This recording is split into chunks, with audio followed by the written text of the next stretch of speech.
नमस्कार, आर्य न्यूज देख रहे हैं आप। मैं हूं आपके साथ पल्लवी सिंह। दुनिया भर में कोरोना महामारी के खिलाफ अभी भी लड़ाई जारी है। चीन में हालात बदतर हो चुके हैं, जहां पर चीन में हाल ही के दिनों में कोरोना संक्रमण के मामले काफी ज्यादा बढ़ गए हैं। देश में 13,146 कोविड के मामलों की रिपोर्ट सामने आई है, जो कि करीब 2 साल पहले पहली लहर के चरम के बाद सबसे अधिक मामले हैं। शंघाई में एक दिन में रिकॉर्ड किए गए 8,226 केस दर्ज हैं।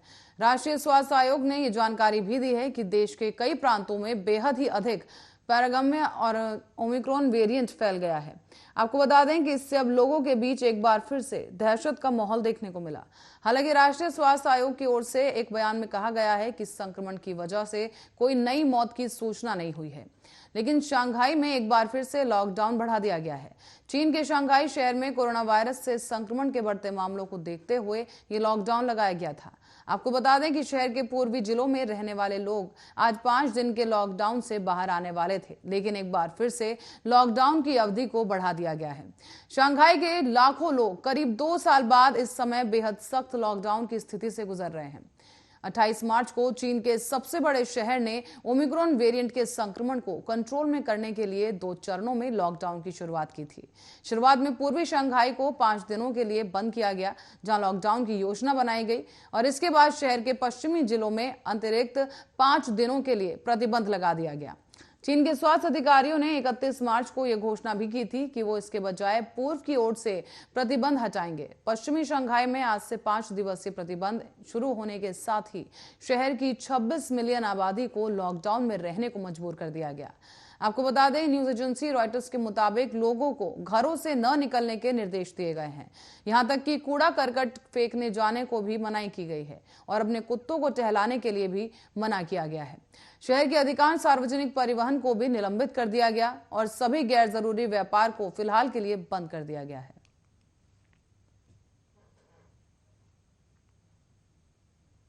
बढ़ेंगे अगली खबर की ओर। राजधानी दिल्ली में महिंद्रा पार्क में एक नाबालिग दिव्यांग किशोरी से दुष्कर्म करने का मामला सामने आया है।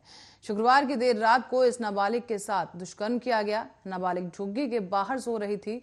इसी दौरान पड़ोस में रहने वाले एक युवक ने उसके साथ दुष्कर्म किया है। मौके से फरार हो गया ये शख्स और उसके बाद पीड़िता के परिजनों की शिकायत पर पुलिस दुष्कर्म और पॉक्सो एक्ट सहित मामला दर्ज कर आरोपी को गिरफ्तार कर लिया है। 16 वर्षीय किशोरी अपने परिजनों के साथ सराय पीपल थला इलाके में रहती थी और किशोरी चल और बोल नहीं सकती थी। शुक्रवार रात को वो झुग्गी के बाहर चारपाई पर सो रही थी। देर रात पड़ोसी युवक उसके पास आया और उसके साथ दुष्कर्म की वारदात को अंजाम दिया। हालांकि इस घटना के बाद आरोपी फरार हो गया, लेकिन शनिवार सुबह किशोरी की हालत देखकर उसके परिजनों ने इस घटना की जानकारी पुलिस को दी।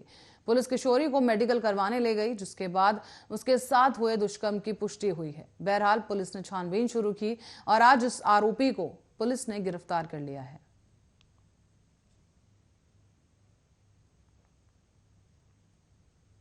और इसी बीच पाकिस्तान के प्रधानमंत्री इमरान खान के खिलाफ अविश्वास प्रस्ताव पर आज मतदान होने जा रहा है। इस बीच इमरान खान ने आरोप लगाया कि ये साजिश अमेरिका की ओर से रची जा रही है। विपक्ष ने अमेरिका के साथ मिली भगत कर सरकार गिराने की साजिश की है। उन्होंने ये भी कहा कि मैं कैसे परिणाम स्वीकार कर सकता हूं जब पूरी प्रक्रिया ही सही ना हो। लोकतंत्र नैतिक अधिकार पर कार्य करता है। विपक्ष के इस मिलीभगत के बाद कौन सा नैतिक अधिकार बचा है? तो वहीं विपक्षी दलों का आरोप यह है कि इमरान खान कोरोना महामारी से पस्त अर्थव्यवस्था को पुनर्जीवित करने या फिर अपनी सरकार को अधिक पारदर्शी और जवाबदेह बनाने के वादे को पूरा करने में विफल रहे हैं।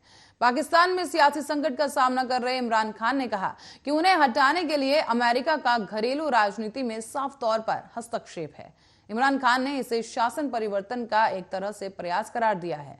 सहयोगी दलों द्वारा गठबंधन सरकार छोड़ने और विपक्ष में शामिल होने के बाद पहले ही अपने संसदीय बहुमत खो चुके इमरान खान ने अब अपने समर्थकों से मतदान से पहले रविवार को सड़कों पर उतरने का आग्रह किया है। इमरान खान ने यह भी कहा कि विपक्ष ने देश के साथ गद्दारी की है, इसीलिए पूरे पाकिस्तान और खासकर युवाओं को सड़कों पर निकलकर इनके खिलाफ धरना प्रदर्शन करना चाहिए। साजिश साबित हो गई है और बकरों की तरह सियासत से जुड़े नेताओं की नीलामी हो रही है। इससे पहले पाकिस्तान सेना के प्रमुख जनरल कमर जावेद बाजवा ने कहा था कि पाकिस्तान अमेरिका के साथ अपने संबंधों का विस्तार करना चाहता है। बाजवा ने इस्लामाबाद में एक सुरक्षा सम्मेलन में यह भी कहा कि हम अमेरिका के साथ उत्कृष्ट और रणनीतिक संबंध संबंधों का एक लंबा इतिहास साझा करते हैं, जो हमारे सबसे बड़ा निर्यात बाजार है। बता दें कि अमेरिका राष्ट्रपति जो बाइडेन ने पदभार ग्रहण करने के बाद इमरान खान को फोन नहीं किया है, लेकिन व्हाइट हाउस ने इस बात से इनकार कर दिया कि वो पाकिस्तान में इमरान खान की सरकार को गिराने की कोशिश कर रहे हैं।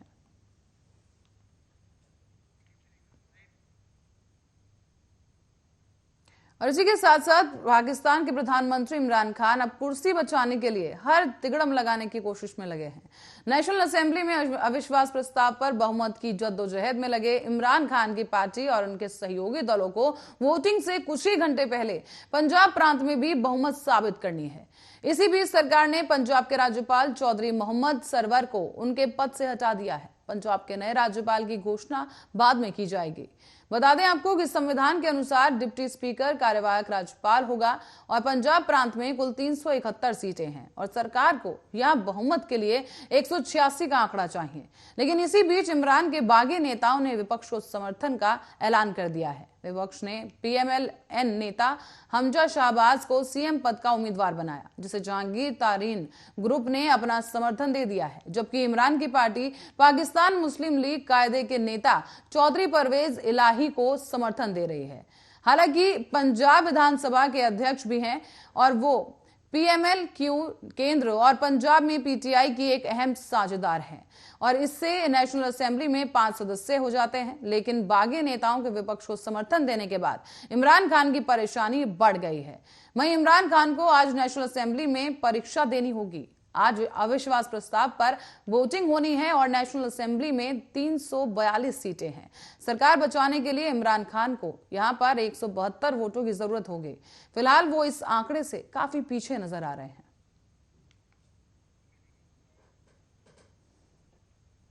और इसी बीच सरगुजा अंचल में कई सारे धार्मिक पर्यटन स्थल मौजूद हैं। उन्हीं में से एक है अंबिकापुर, जहां पर अंबिकापुर में महामाया मंदिर है।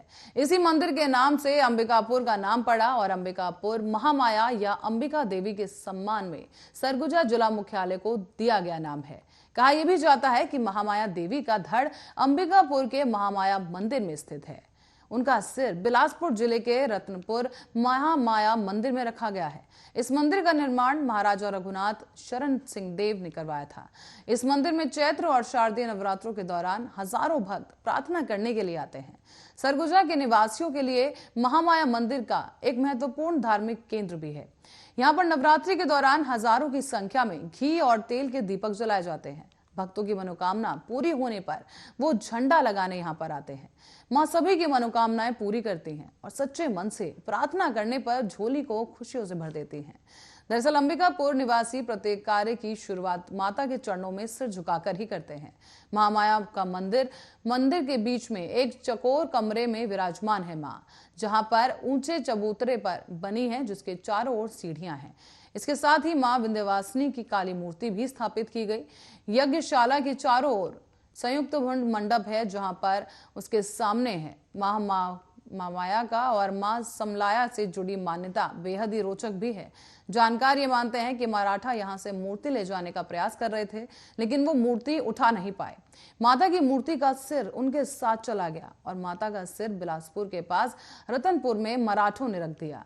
तभी से रतनपुर की मां महामाया की महिमा भी विख्यात हो गई है। माना जाता है कि रतनपुर और अंबिकापुर में मां महामाया के दर्शन के बिना पूजा अधूरी मानी जाती है।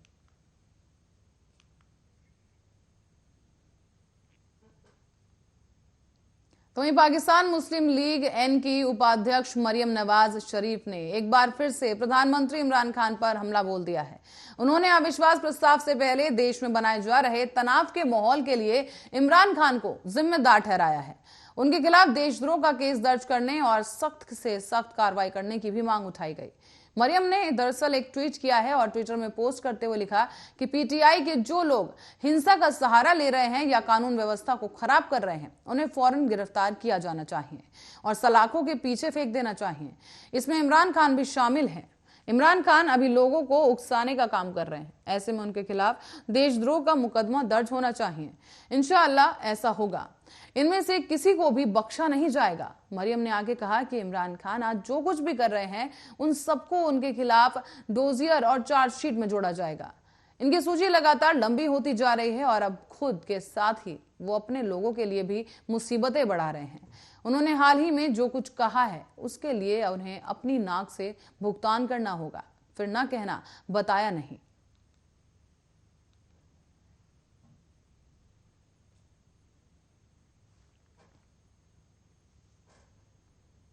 तो वहीं मरियम के इस ट्वीट के बाद पाकिस्तान में सियासत और भी ज्यादा गर्मा गई है। बहरहाल रुक करेंगे अगली खबर की ओर, जो कि यूपी से है, जहां पर यूपी और बिहार के लोगों के खिलाफ आक्रामक बयानों की वजह से विवादों में रहने वाले महाराष्ट्र के नवनिर्माण सेना के प्रमुख राज ठाकरे एक बार फिर से सुर्खियों में आ गए हैं। दरअसल इस बार उन्होंने महाराष्ट्र सरकार से ये मांग की है कि सभी मस्जिदों से लाउडस्पीकर को हटा दिया जाए। साथ ही मस्जिदों के पास हनुमान चालीसा बजाने की चेतावनी भी उन्होंने दी। उन्होंने अपने कार्यकर्ताओं को संबोधित करते हुए ये कहा है कि मैं किसी की प्रार्थना के खिलाफ नहीं हूं। आप अपने घर पर प्रार्थना कर सकते हैं, लेकिन सरकार को मस्जिदों से लाउडस्पीकर हटाने का निर्णय करना चाहिए। उन्होंने ये भी कहा कि अब मैं चेतावनी दे रहा हूं कि फौरन मस्जिदों से लाउडस्पीकर हटा लें, नहीं तो हम मस्जिद के सामने लाउडस्पीकर लगा देंगे और हनुमान चालीसा बजाएंगे। आपको बता दें कि सरकार ने सभी एमपी और विधायकों को दी जाने वाली पेंशन के बंद करने के बाद भी ये मांग उठाई। उन्होंने ये भी कहा कि जो लोग संपन्न हैं उन्हें मकान देने का क्या फायदा।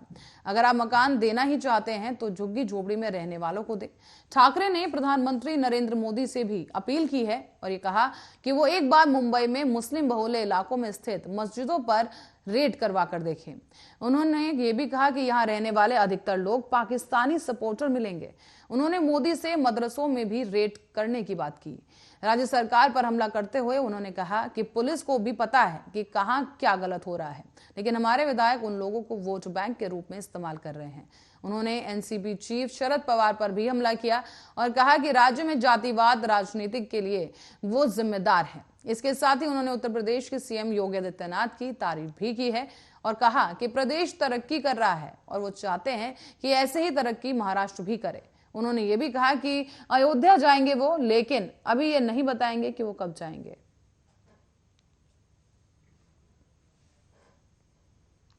और उत्तर प्रदेश के हरदोई जिले में 4 दिन पहले रेलवेगंज इलाके में इसरो के जूनियर साइंटिस्ट के घर पर 25 लाख रुपए की लूट का खुलासा पुलिस ने कर दिया है। इस लूट के आरोप में पुलिस ने जूनियर साइंटिस्ट की पत्नी की बहन और एक महिला को गिरफ्तार किया है। अभी पुलिस को इस मामले में कुछ और लोगों की तलाश भी है, जिनके बारे में पुलिस इन्वेस्टिगेशन करने में जुटी है।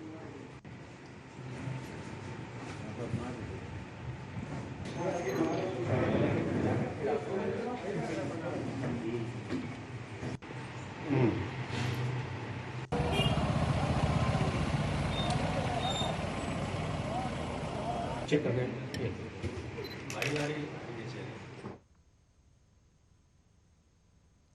वहीं विवेक अग्निहोत्री की फिल्म द कश्मीर फाइल्स की हर तरफ सराहना हो रही है।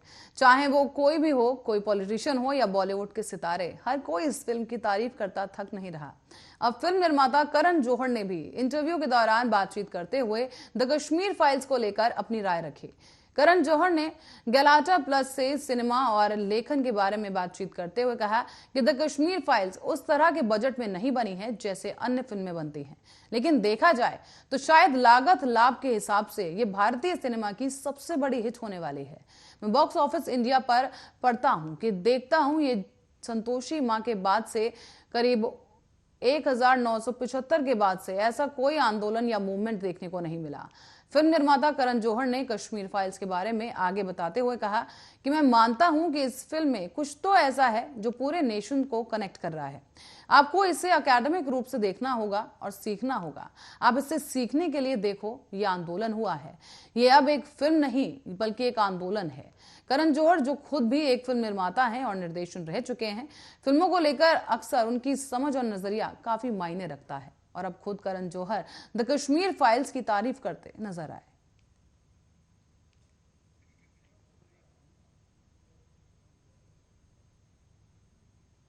और महामारी के 2 साल बाद स्कूल पूरी तरह से खुलते ही 10 से 30% तक फीस बढ़ा दी गई है। प्राइवेट पब्लिशर्स की किताबें खरीदने के लिए बनाए जा रहे हैं दबाव, और इस पर अब सरकार ने अब तक कोई लगाम नहीं लगाई है।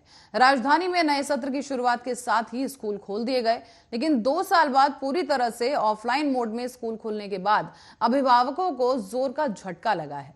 स्कूलों ने फीस में औसतन 10 से 30% तक की बढ़ोतरी कर दी है, तो वहीं ड्रेस और किताबों की कीमतों में भी वृद्धि देखने को मिल रही है। अभिभावकों के बजट पर सबसे ज्यादा असर परिवहन डाल रहा है। परिवहन शुल्क में भी करीब 1 से 2,000 रुपए तक बढ़ा दिए गए हैं। निजी स्कूलों ने फीस में चुपके से अब औसतन 10 से 30% की बढ़ोतरी कर दी है, तो वहीं अभिभावकों से बीते सत्र की बकाया राशि भी मांगी जा रही है, और अगर कोई बकाया राशि नहीं देता तो कहा जा रहा है कि वो अपने बच्चों को कक्षाओं में ना भेजे। कई जगहों पर बच्चों का रिजल्ट भी लटकाया गया है। साथ ही आपको बताते चलें कि स्कूल की मनमानी के कारण अभिभावक मोटी फीस चुकाने के लिए मजबूर हैं। तो वहीं दिल्ली में पेरेंट्स एसोसिएशन की अध्यक्ष अपराजिता गौतम ने बताया है कि दिल्ली के 460 स्कूल्स को ट्यूशन फीस, विकास और वार्षिक शुल्क 15% छूट के साथ लेने की मंजूरी मिली थी, लेकिन स्कूल 15% की छूट नहीं दे रहे। जिन 1500 स्कूलों को मंजूरी भी नहीं मिली, वो भी फीस बढ़ाकर मांग कर रहे हैं। इसके लिए अभिभावकों की ओर से कई शिकायतें दिल्ली बाल अधिकार संरक्षण आयोग और शिक्षा निदेशालय को भेजी गई हैं, लेकिन कोई सुनवाई अब तक नहीं हो पाई है।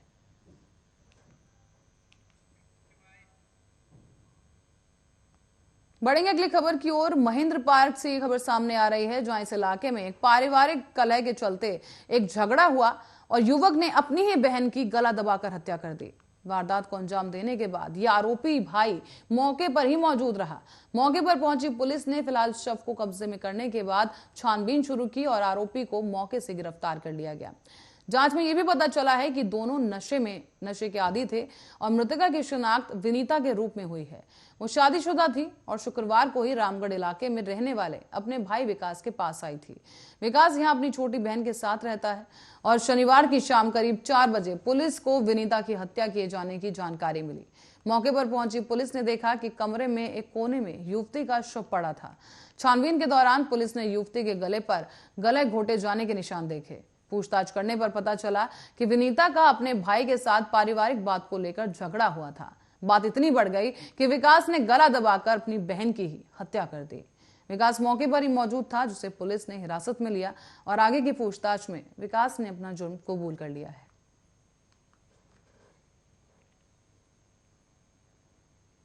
और नेपाल के प्रधानमंत्री शेर बहादुर देउबा ने अपने दल के साथ वाराणसी पहुंच चुके हैं। दिल्ली से विशेष विमान से वो बाबतपुर एयरपोर्ट पर पहुंचे। नेपाल के पीएम का सीएम योगी आदित्यनाथ ने भव्य स्वागत भी किया।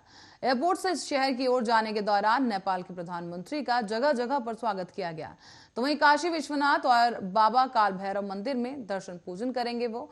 और अब एयरपोर्ट से पीएम और सीएम सड़क मार्ग से काशी के कोतवाल काल भैरव मंदिर पहुंचे। यहां पर सड़क किनारे मौजूद भीड़ ने हर हर महादेव के नारे लगाए और इसी के साथ ही नेपाली पीएम का स्वागत किया गया। पीएम देउबा काशी विश्वनाथ धाम में विशेष पूजन अर्चन करेंगे और साथ ही इस धाम से होते हुए वो ललिता घाट स्थित समराजेश्वर पशुपतिनाथ महादेव मंदिर भी जाएंगे।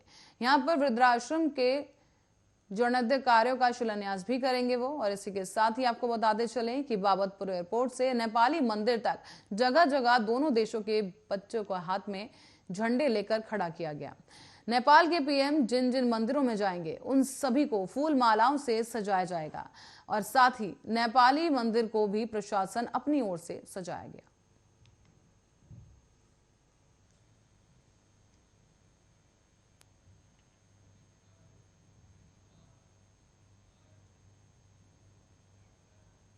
और इसी खबर के साथ ही फिलहाल के लिए खबरों में इतना ही। देश और दुनिया की तमाम खबरों के लिए बने रहे हमारे साथ, देखते रहे आर्य न्यूज।